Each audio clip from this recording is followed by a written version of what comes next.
Argentina में bull fighting का fever साल में एक बार देखा जा सकता है। बुल फाइटिंग के चलते कई लोग अपनी जान भी गंवा देते हैं, लेकिन जिस वजह से अर्जेंटीना में इस खेल से पहले खास तैयारी की जाती है, लेकिन इसके बावजूद जब कभी बुल फाइटिंग होती है तो कभी कभी वो नजारा कुछ ऐसा भी हो जाता है। आइए देखते हैं, ये भी है खबर।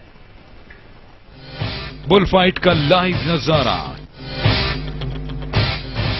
चारों तरफ बुलबाजों की भीड़ और बीच में भैंसों की भयानक लड़ाई।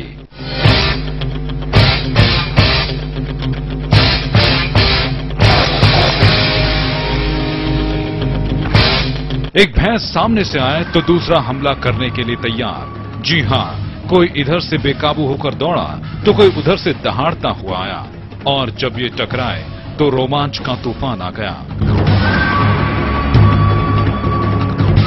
कोई बुल फाइट देखने के लिए बैठा तो कोई जंगबाज भैंसों से बचने के लिए भागा। थोड़ी देर तक तस्वीर कुछ शांत नजर आई और फिर सबकी नजरें टिक गई इन भैंसों पर। एक बार फिर से इन भैंसों को गुस्सा दिलाया गया। भैंसों को कई लोग मिलकर छेड़ते रहे ताकि वो एक बार फिर से बेकाबू हो जाएं।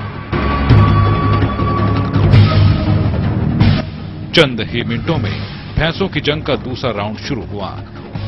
एक बार फिर से भैंसे आमने सामने आए और फिर वही नजारा सरेआम हुआ।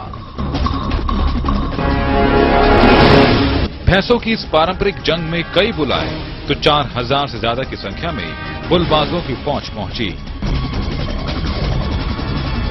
कई घंटों तक सांड इसी तरह टकराते रहे तो लोग तालियां बजाते रहे। बीच बीच में कई बार अफरा तफरी भी फैली। कई बार बुलफाइट का इस साइट डेथ साइट बनता हुआ नजर आया। राहत की बात यह रही कि अफरा तफरी में किसी को कोई नुकसान नहीं हुआ। बुलफाइट का नजारा दिखा अर्जेंटीना में, जहां हर साल की तरह इस बार भी एक विशेष पूजा का आयोजन किया गया और पूजा के बाद शुरू हुई भैंसों की ये भयानक लड़ाई। इस लड़ाई की एक खास बात यह भी कि भैंसों की इस जंग से पहले साल भर इन भैंसों को खिला पिलाकर तैयार किया जाता है ताकि वो इस जंग में अपने मालिक की शान बढ़ा सकें। सो इन भैंसों ने भी अपने मालिक का कर्ज चुकाने में कोई कसर नहीं छोड़ी।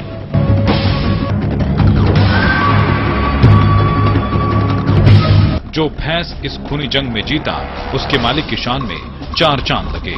बहरहाल अगर सांड ने बेकाबू भीड़ पर हमला बोल दिया तो क्या होगा? समय के लिए ब्यूरो रिपोर्ट।